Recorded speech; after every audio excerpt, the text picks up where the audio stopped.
আসসালামু আলাইকুম রহমতুল্লাহ। ভিউয়ার্স, কিভাবে আপনি আপনার কম্পিউটার স্লো মোড থেকে ফাস্ট করবেন, চলুন শুরু করা যাক।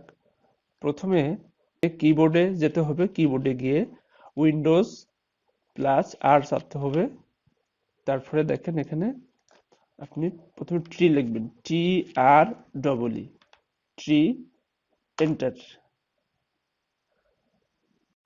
লিখবেন রিসেন্ট, RECENT, রিসেন্ট। ওকে সিলেক্ট করতে হবে, কন্ট্রোল A, সিলেক্ট, ডিলেট। আবার windows+R, temp, TEMP, temp, okay, control A, select, delete. windows+R,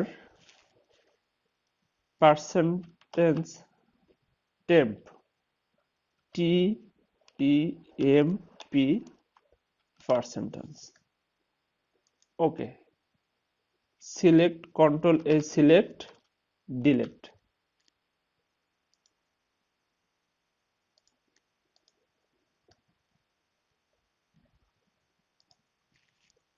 আবার windows+R, প্রিফেস, PREFETCH,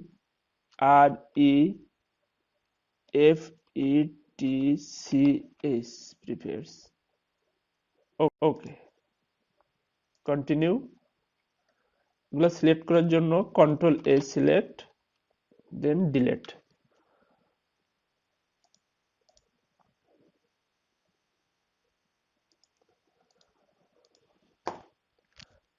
দেন এখান থেকে এই যে রিসাইকেল বিন দেখতে পাচ্ছেন, রিসাইকেল বিনের ক্লিক করবেন, মাউসের রাইট বাটন ক্লিক করার পরে ওপেন, ওপেন হওয়ার পরে এগুলো সব সিলেক্ট করবেন, কন্ট্রোল A, সিলেক্ট, দেন এগুলো ডিলিট করে দেবেন, ডিলিট, ইয়েস।